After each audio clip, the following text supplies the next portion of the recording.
tentang hak asasi manusia, bahwa tim advokasi Cipayung Sumba Barat Daya dan Komisi Keadilan Perdamaian Keuskupan Wetabula telah melakukan identifikasi lapangan, yaitu pada tanggal 22 Oktober 2020, pada tanggal 24 Oktober 2020, pada tanggal 28 Oktober 2020, dan pada tanggal 2 November 2020. Bahwa hasil temuan tim advokasi Cipayung Sumba Barat Daya dan Komisi Keadilan Perdamaian Keuskupan Wetabula telah mengidentifikasi dan membenarkan telah terjadi tindakan kekerasan yang dialami oleh saudara Mario Mardi Nariti berupa perbuatan penyiksaan, penganiayaan, perampasan berat atas kebebasan fisik, dan perbuatan tidak manusiawi yang mengakibatkan penderitaan fisik dan mental yang merupakan bentuk kejahatan kemanusiaan.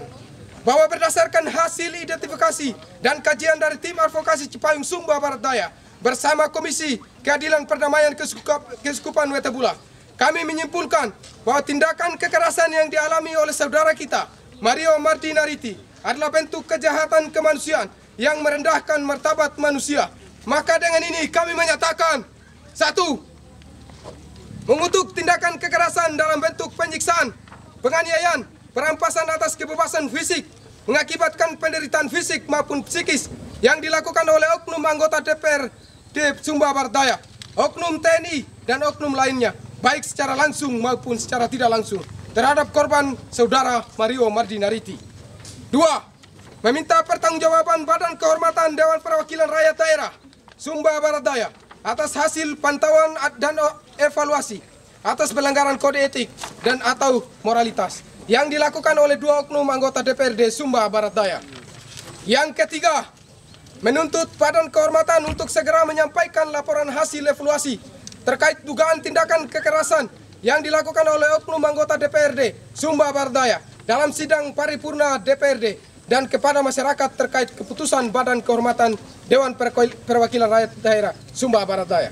Yang keempat, menuntut pertanggungjawaban oknum anggota DPRD Sumba Barat Daya, oknum anggota TNI, dan oknum lain yang terlibat langsung maupun tidak langsung dalam tindakan kekerasan ini atas pemulihan kesehatan korban secara fisik maupun mental yang sedang ditanggung oleh keluarga korban.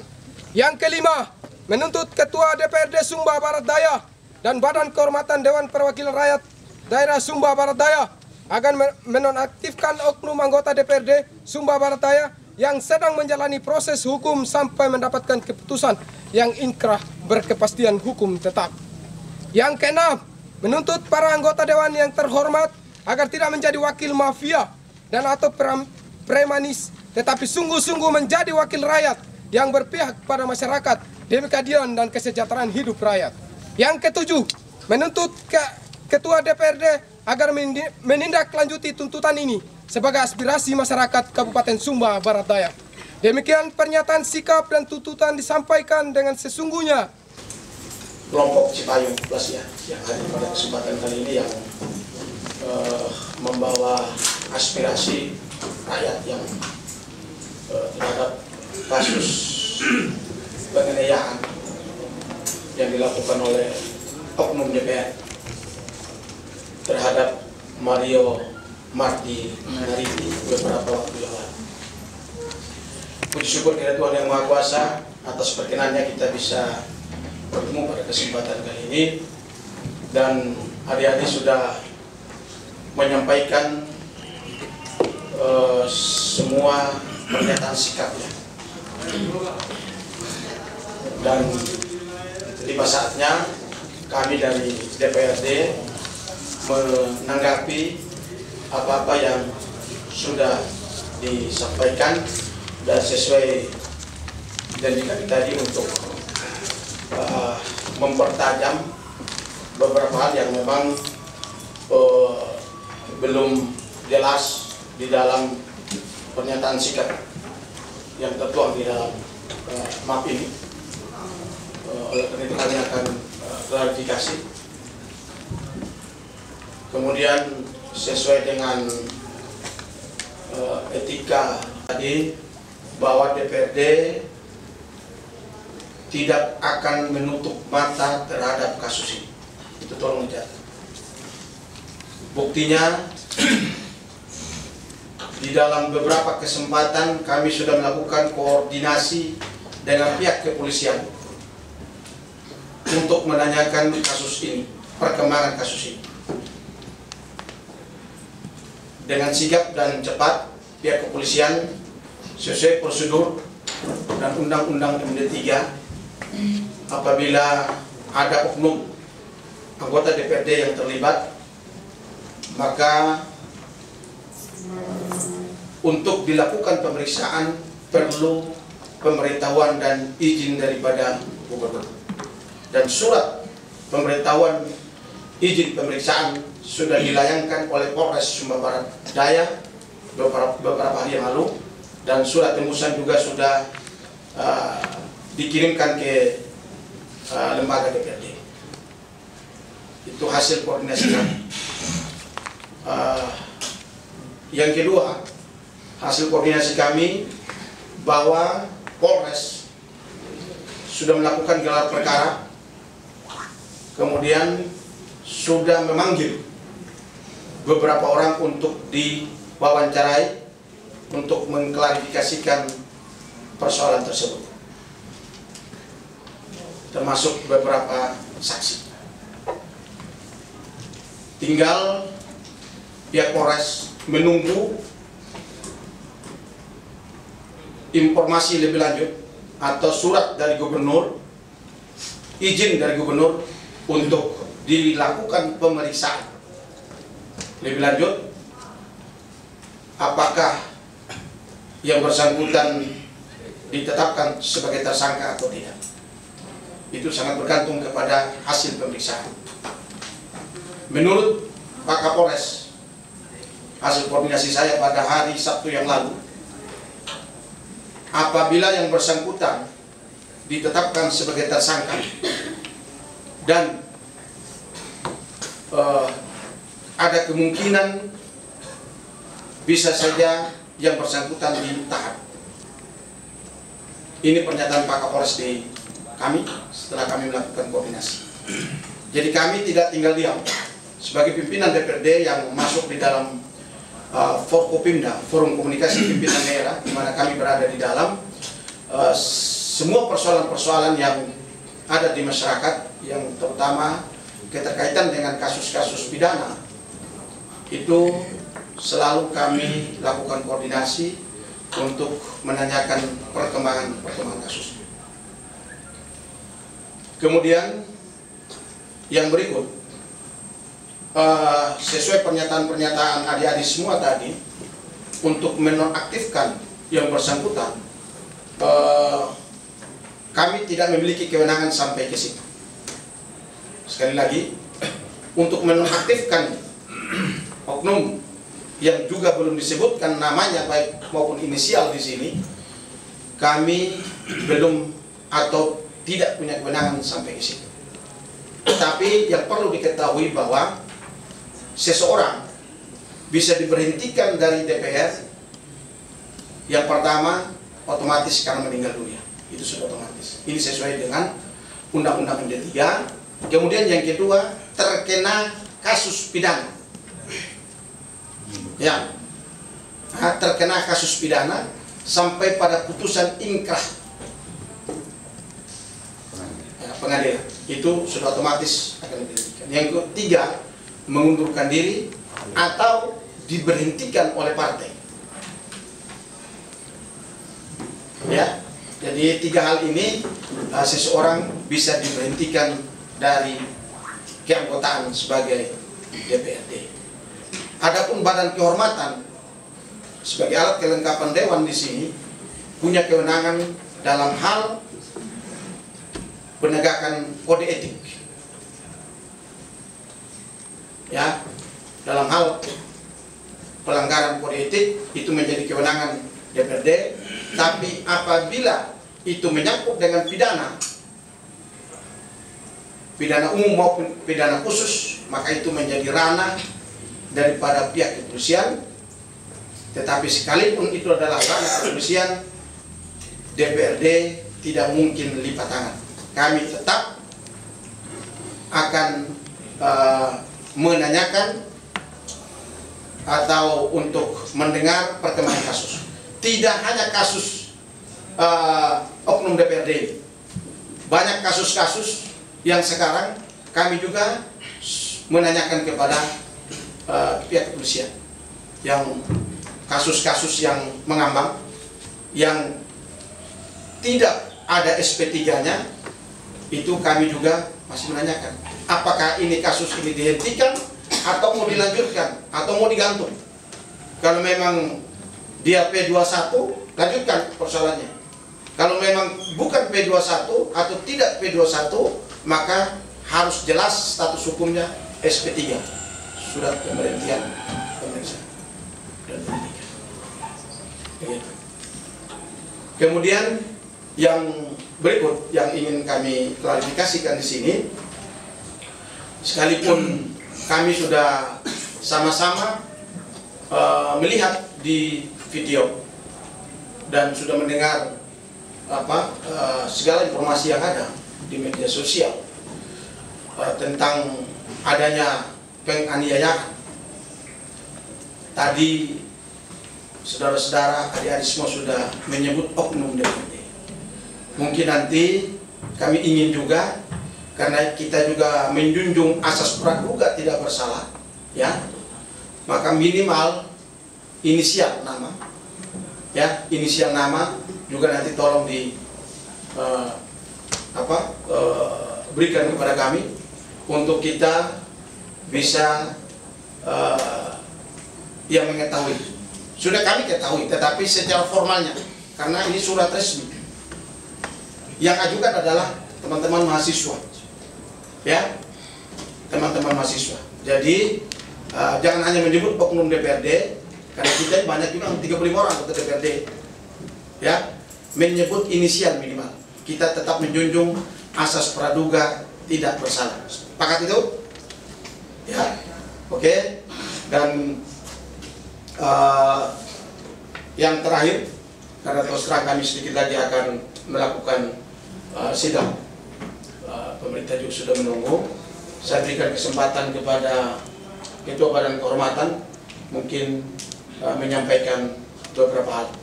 Saya persilakan. Baik, terima kasih atas waktu dan kesempatan yang diberikan kepada saya.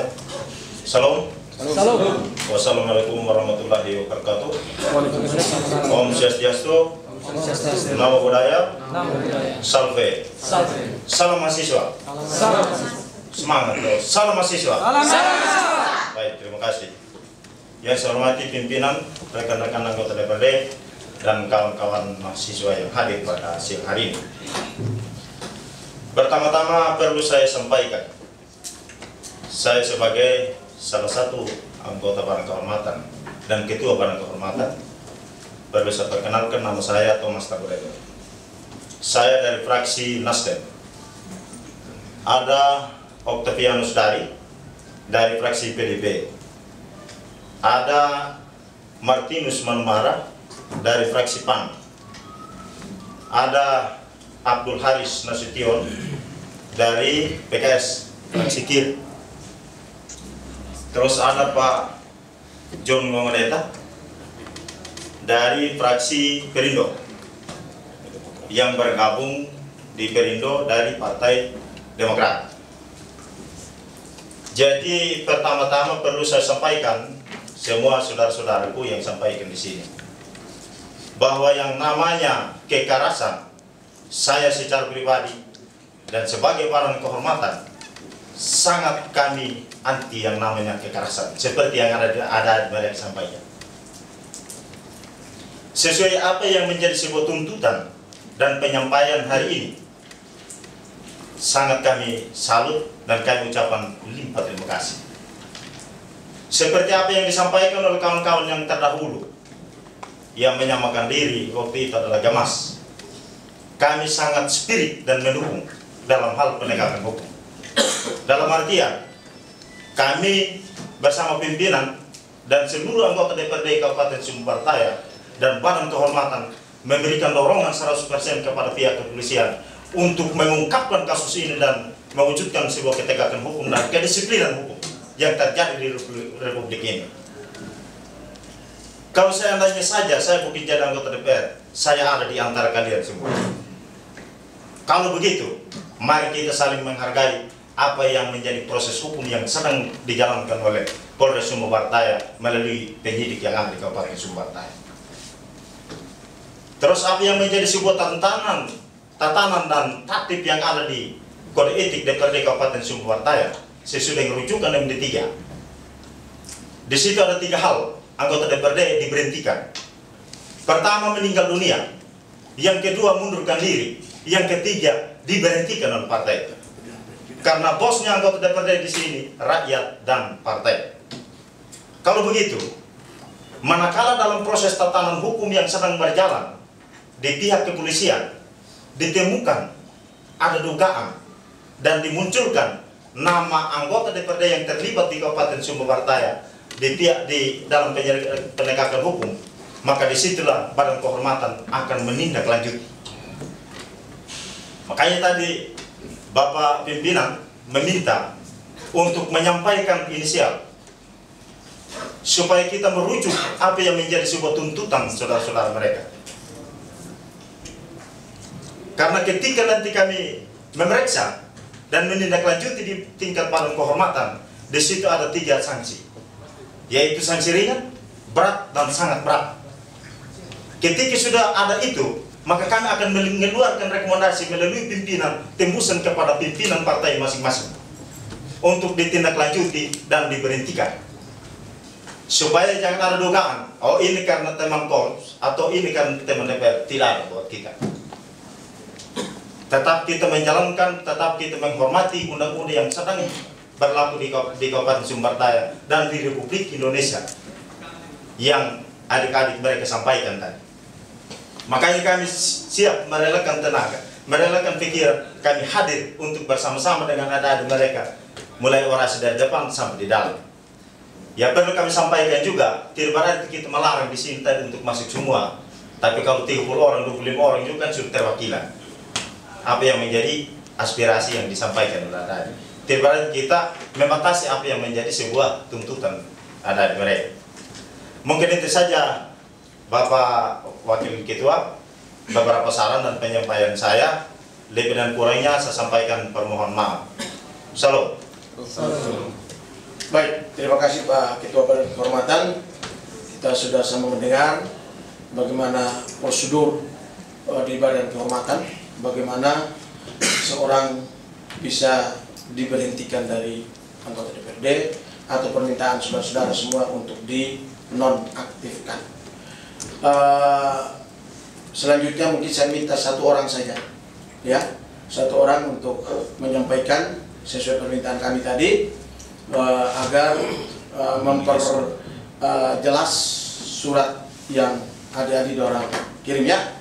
Saya pikir itu, saya persilakan 1 orang untuk menyampaikan korlapnya atau. Mungkin pertanyaan saya ini langsung dijawab saja. Apakah sudah punya kode etik, Dewan? Sudah miliki kode etik? Kami sudah punya kode etik. Nomor berapa itu? Kode Ada, kami punya PP 18. tidak bisa, Bapak. Sabar. Saya jelaskan dulu. Dewan telah mengangkat Badan Kehormatan harus menetapkan kode etik melalui peraturan Dewan Perwakilan Rakyat Daerah Sumber Waras. Ketika Bapak menyampaikan seperti itu, saya dengan sendirinya menduga Badan Kehormatan Dewan Perwakilan Rakyat Daerah tidak memiliki kode etik. Karena itu acuan untuk memeriksa, memantau dan mengevaluasi. Bagaimana Dewan tidak memiliki kode etik? Ya. Berarti ini tahu tapi tidak tahu, melihat namun menutup mata, mendengar tetapi menutup telinga. Tapi saya yakin dan percaya Bapak Ibu anggota Dewan yang hadir di saat ini tidak juga menutup mata hati, karena mata hati tidak pernah berbohong. Jadi saya rasa Bapak Ibu tidak menutup mata hati, menutup mata kepala, telinga boleh, tapi mata hati jangan tertutup oleh berbagai macam hal. Jadi kami juga minta kejelasan bagaimana hasil koordinasinya agar disampaikan, karena sampai saat ini belum ada kejelasan yang didengarkan oleh masyarakat bagaimana persoalannya. Jadi kami juga minta Bapak Dewan mereka untuk bisa sampaikan bagaimana kejelasannya dan koordinasinya bagaimana. bisa disampaikan kepada kami juga, agar kami juga tahu bahwa Bapak Dewan mereka benar-benar melakukan koordinasi dengan Polri. Mungkin untuk sementara itu dulu. Sekian dan terima kasih. Saya kembali. Silakan yang keempat. Salam, selamat siang untuk kita semua, salam sejahtera. Terima kasih atas kesempatan ini. Perkenalkan, saya Ishak Charles, Ketua Gerakan Mahasiswa Kristen Indonesia Cabang Tamalaka. Pada kesempatan kali ini memperjelas apa yang mungkin menjadi aspirasi atau kehadiran kami pada saat ini. Dan untuk poin-poin pernyataan sikap tadi, saya sederhana saja dulu mau menyampaikan bahwa secara teori tugas dan fungsi partai politik yang juga adalah bagian dari tugas dan fungsi anggota DPRD sebagai wakil rakyat dan sebagai bagian dari partai politik. Tugas partai itu adalah yang pertama, masih banyak, salah satunya adalah itu tadi, fungsi untuk mengatur konflik dan fungsi agregasi kepentingan, mencari tahu dan untuk melihat persoalan yang terjadi, tidak menunggu. Saya ulang lagi bahwa fungsi mengatur konflik itu secara teori dan agregasi kepentingan untuk melihat apa persoalan yang terjadi.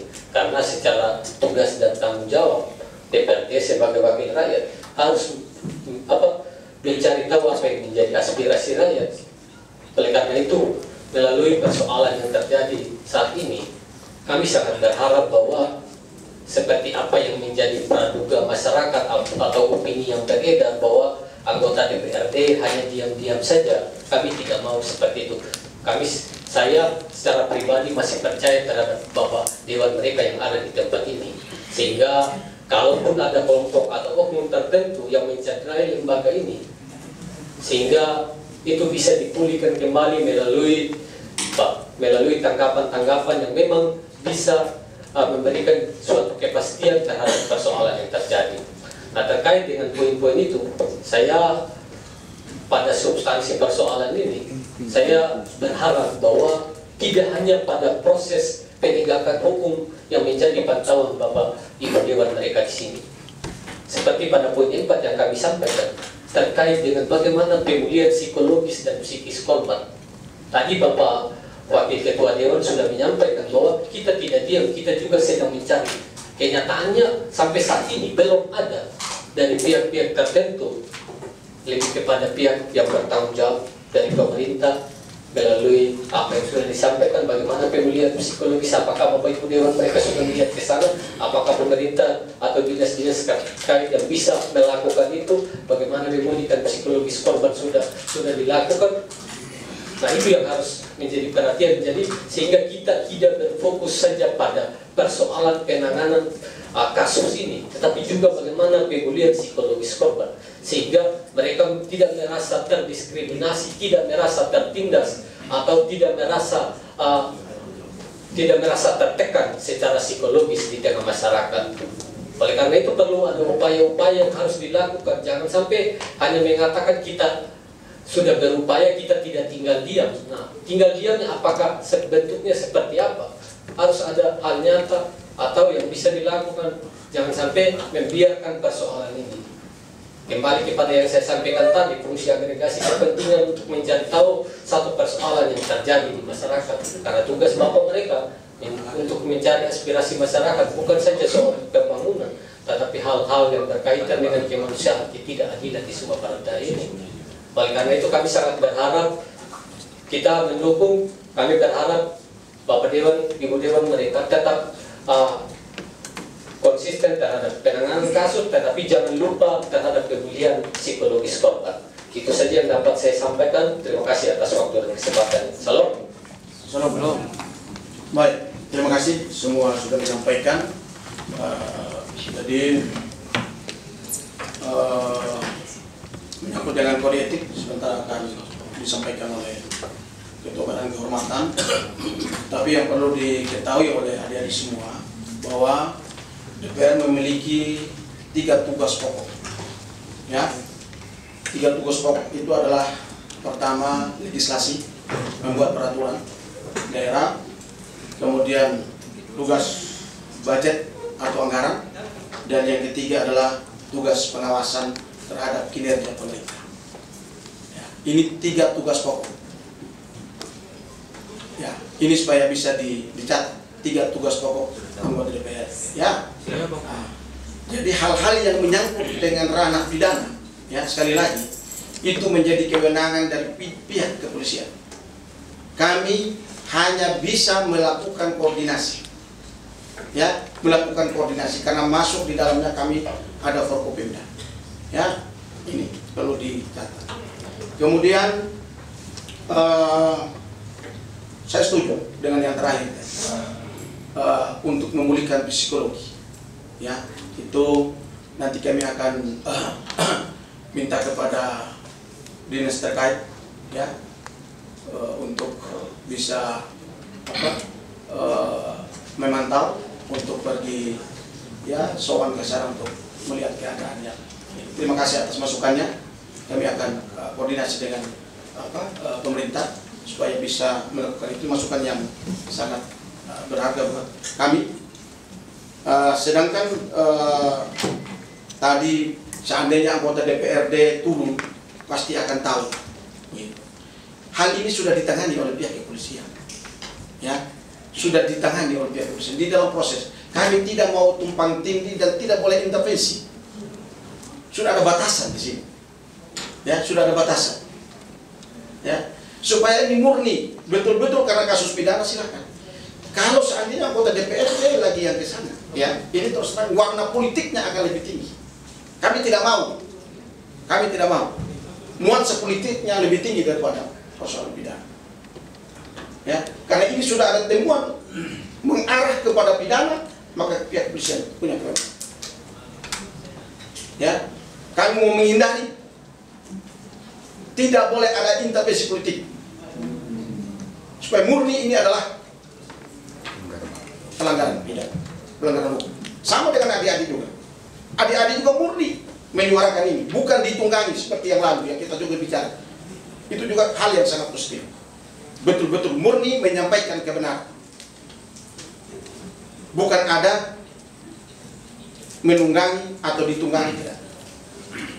Jadi kita menghindari dan menjaga hal-hal yang bisa saja multitafsir dan usaha.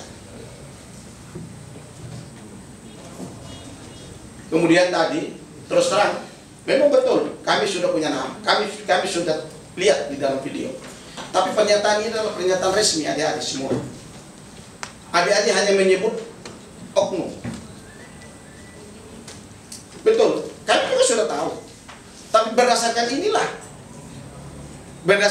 yang kami punya pegangan formal. Ada landasannya. Ada landasan. Menyebut inisial silakan. Di koran juga menyebut inisial. Silakan disebutkan inisial supaya jelas bahwa adik-adik berani menyuarakan itu, berani. Kenapa takut? Takut tidak takut. Silakan menyebutkan inisial, tidak apa-apa, tidak masalah. Karena ini menjadi dasar buat kami. Ini suara dari rakyat, suara dari mahasiswa. Begitu. Pak, saya mohon interupsi sedikit. Sabar. Begitu. Ya, supaya jelas. Ya, ini kami sangat salut apa yang adik-adik sampaikan, semua adalah suara rakyat, hasil pemantauan, mungkin juga fakta lapangan yang kalian turun ke bawah.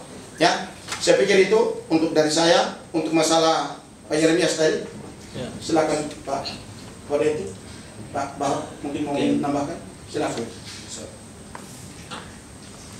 Jadi baik, tadi mungkin beliau lagi sibuk ini, jadi ini bukan tidak ada kode etik.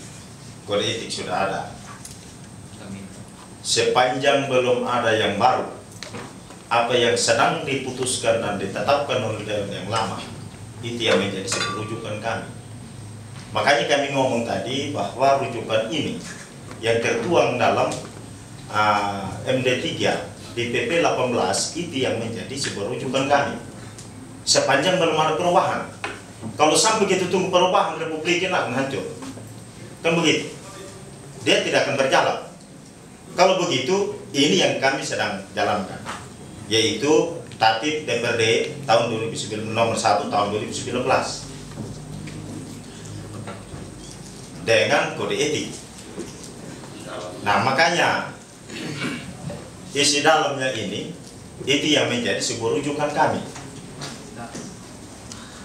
Makanya kita bilang tadi, hasil koordinasi, hasil pemantauan, hasil desakan, hasil dukungan kepada pihak kepolisian, maka hari ini pun dari pihak kepolisian sudah lakukan pergerakan.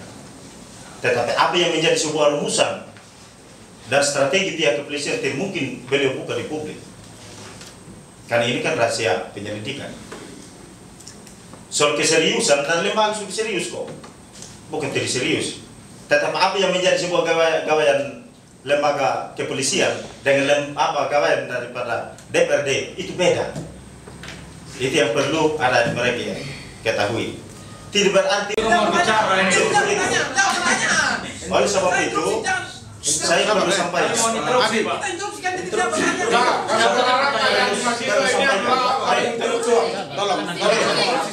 Hari ini kami menerima orang masuk di sini. Dan mau mendengar apa yang menjadi sebuah penyampaian dari saudara DPRD. Kamu mau diteruskan Pak? Bukan apa? Bapak jawab, di belakang ditegur, bukan ditegur. Sabar. Kami ngomong ditegur Bapak di belakang ditegur. Sudah mengaku intelektual kan? Tidak bisa begitu Pak. Tidak bisa begitu. Tidak bisa. Tidak bisa. Baik, saya bisa apa sih? Terima dan baik-baik sangat dipercayakan oleh 4 orang. Kamu identitas masih mau percaya tidak? Kau tidak saya keluar. Bapak begini Bapak. Mau? Keluar kita dulu. Harga kita di sini. Bapak begini Bapak. Bagaimana? Jangan keluar. Ini rumah kami. Iya, karena dia tidak ada mekanismenya. Kalau kami begini percaya tidak? Ini tekankan dulu yang di belakang. Bapak ya karena di sana ngomong. Bapak di belakang juga diam. Kau ada keluar. Kau keluar jadi sudah ngomong. Ini sudah diam sekarang. Ya sekarang dia. Kita bicara dulu kita berbicara. Lihat yang kita kok bisa. Aku jangan bicara enggak bukan. Kami juga mentor mahasiswa. Apa yang kita contohi? Apa? Saya juga mentor mahasiswa. Ini saudara saya, ini alumni. Stop. Kita manusia di sini bicara. Jadi tolong ya pakai etika. Tadi saya sudah awal. Masa sudah diam, Pak? Jangan ulangi lagi, Pak. Ya berarti sudah. Sudah berhenti, jangan ulangi, Pak. Sudah. Stop. Sekarang silakan. Silakan sementara dibicarakan oleh ketua barang hormat. Jadi baik. Jangan diinterupsi. Saya sudah bilang. Seandainya saja saya bukan anggota DPR, saya ada di bagian kalian. Makanya saya bilang apa yang menjadi sebuah penyampaian kita, mari kita sama-sama menghargai, mari kita mendengarkan. Manakala masalah waktu sebenarnya bisa diklarifikasi. Ada mereka ini kan menyampaikan apa yang menjadi sebuah penglihatan, apa yang menjadi sebuah kejadian yang ada di luar.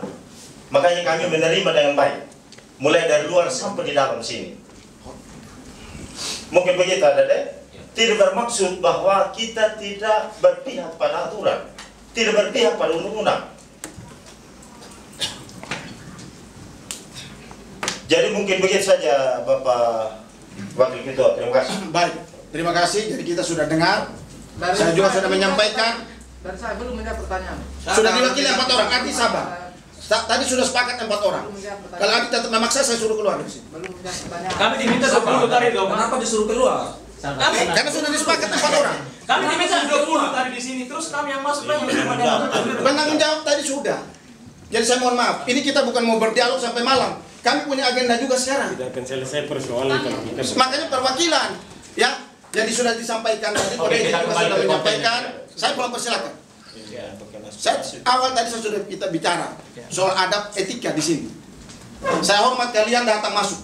Saya tidak mau terima kalian duduk di bawah. Karena kalian adalah rakyat sama dengan kami. Kami adalah wakil dari kalian.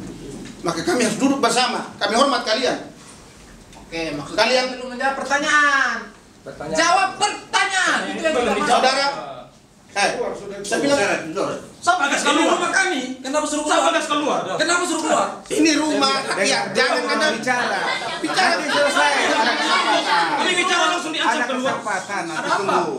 Tunggu. Kami bicara diancam keluar. Jadi disuruh keluar. Bicara sedikit kami diancam keluar. Bicara sedikit kami diancam keluar. Bertanggung jawab ini. Soalnya begini, saya melihat begini Bapak. Ini tadi kan kami disuruh masuk banyak-banyak. Tidak hanya kami yang mewakili. Untuk kita diskusi Bapak. Tujuan kita diskusi. Kan bukan berdebat tuh. Nah, kalau dari belakang mereka tidak menghargai Bapak yang bicara di depan, bagaimana dengan kami? Betul. Ini ya model begini. Kalian sudah teriak duluan. Kami sepakat apa yang disampaikan. Saya juga menghargai Bapak. Bapak sedang bicara yang di belakang mereka teriak. Pukul meja, teriak-teriak. Kan yang memancing teman-teman. Sudah, silakan bicara pada intinya sudah. Ya begini Bapak. Kami sudah jelaskan tentang tugas pokok kami. Sudah jelas selesai. Banyak kehormatan sudah menyampaikan. Kami tidak bisa dipaksa dan digiring untuk mengerjakan sesuatu yang bukan tugas dan kewenangan kami. Selesai. Saya tanggapi.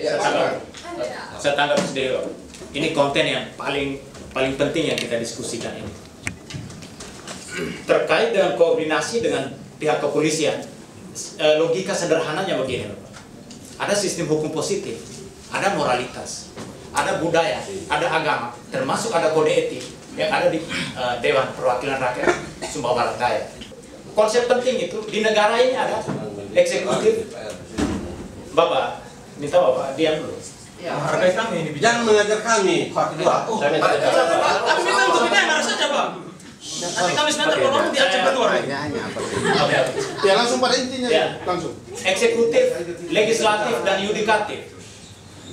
Penegak keamanan memiliki tata cara dan proses hukum positifnya. Sedangkan yang mau kita gali di sini, kenapa kami berada di sini? Kami mau minta pertanggungjawaban Badan Kehormatan atas kode etik yang sudah dibuat dalam peraturan Dewan Perwakilan Rakyat Daerah Sumbawa Barat Daya. Maunya bagaimana sekarang? Maunya ada kode etik. Ada kode etik yang dibuat dalam peraturan Dewan Perwakilan Rakyat Daerah Sumbawa Barat Daya. Yang kemudian dalam paripurna dilaporkan bahwa ternyata hasil identifikasi, hasil evaluasi dan pantauan kami menegaskan begini, dia bersalah atau tidak dan lain sebagainya. Itu keputusan yang harus dibuat paripurna. Itu sudah sangat jelas, Bapak. Makanya dari awal saya bertanya, apakah ada kode etik atau tidak? Itu saja saya kembali. Baik. Terima kasih. Jadi apa yang kalian utarakan menyangkut itu kita sudah punya. Rujukannya jelas. Kalau kalian menuntut bahwa tahun 2020 periode ini harus berlaku, kami sudah melakukan yang namanya BIMTEK yang lalu. Jadi kita dalam proses, ini masukan yang bagus. Kalau belum ada yang baru, maka berlaku mutatis mutandis. Ya, mutatis mutandis. Sudah otomatis akan berlaku yang lama. Yang lama ini dia tidak, ini 2019. Dewan lain yang terhormat, tolong kita saling menghargai. Yang di belakang kita perhatikan di sini supaya kita serius menghargai. Itu yang pertama. Yang kedua, terkait kode etik, Bapak. Jadi ketika Bapak menyampaikan secara ambiar, kita tidak mengerti substansi yang kita mau. Makanya ketika Bapak bilang, oke ini kode etik, langsung kami kasih kode etiknya ini, selesai. Yang kedua. Yang ketiga, kalau tidak ada, bilang belum tidak ada. Selesai persoalan, tinggal kita buat. Begitu. Bapak dong yang buat. Kalau kami diizinkan, digaji bisa buat. Itu yang ketiga. Yang keempat, saya bisa buat. PPT kami digaji. Oke. Coba kalau Bapak mereka bayar kami juga kami bisa buat. Oke. Ya, bukan ya. Mau sama lagi satu. Jadi yang berikut silakan untuk Brian. Oh iya, saya tambahkan Pak. Sedikit. Kesempatan terakhir saja ini saya bicara. 5 detik. Bilang tadi tidak punya kode etik, kan punya. Iya, makanya. Iya Pak, ini saya mau sudah sedikit jangan saja ini lagi. Saya mau izin. Tidak. Sudah Saya langsung isi, saya tidak berteori banyak Pak. Pak silakan saya langsung ngomong apa tujuan saya. Saya ngomong silakan. Oke, terima kasih Pak. Alasan kami menanyakan kode etik, kenapa? Bukan berarti kami keluar dari konteks ini soal kasus ini. Seandainya kode etik itu ada Pak, maka bapak-bapak dewan, ibu-ibu dewan bisa ada dasar hukum untuk bisa melakukan evaluasi.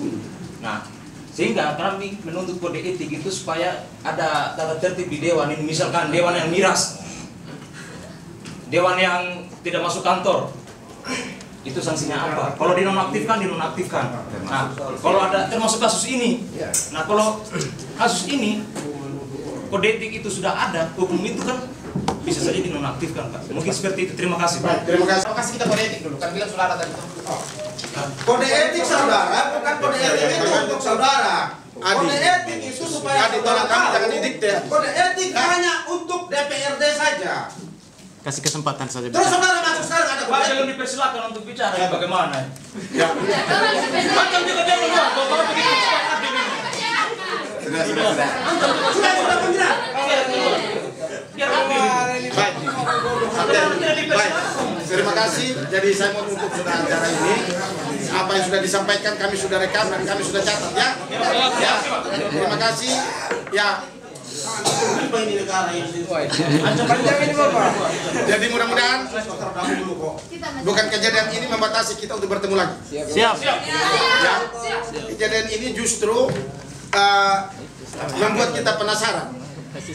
Ya. Bapak ini bukan film. Buat kita penasaran. Jadi artinya apa? Artinya apa? Jangan hanya pada kasus-kasus ini. Kasus-kasus lain pun silakan. Begitu. Ya. Jadi ya. Terima kasih sekali lagi. Tepuk tangan untuk mahasiswa. Hidup mahasiswa. Hidup intelektual muda. Hidup kaum milenial. Salam dan terima kasih. Selamat sore semuanya.